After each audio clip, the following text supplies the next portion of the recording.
Камин нужно красить.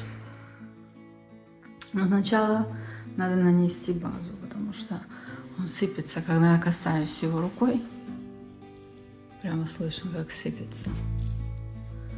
Вот так вот. Так что сначала база,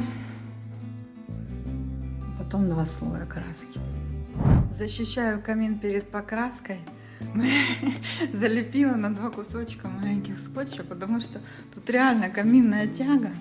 Вон, сразу уходит туда внутрь. Все.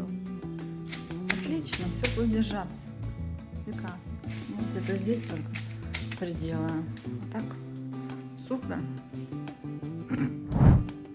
Праймер моментально показал мне еще микротрещинки.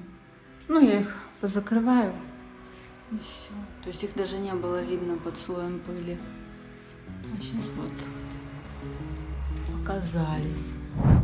Все высохло и трещин не видно. Они просто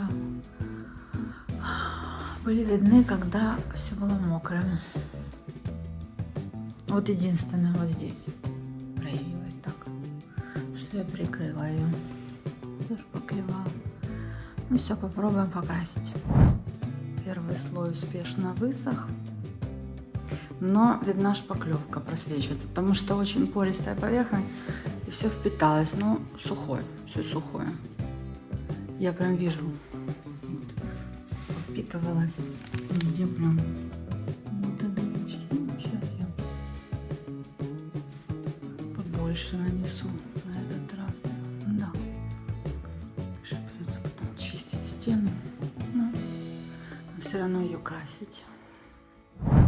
Второй слой готов, но пока он неравномерно высох. Ну, вернее, вообще ничего не высох. В общем, посмотрим. Слишком пористая поверхность, мне кажется.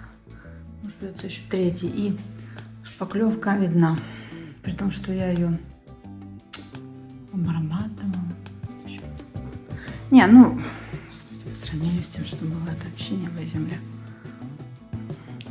Замазала стену, ну, все равно красить. Посмотрим.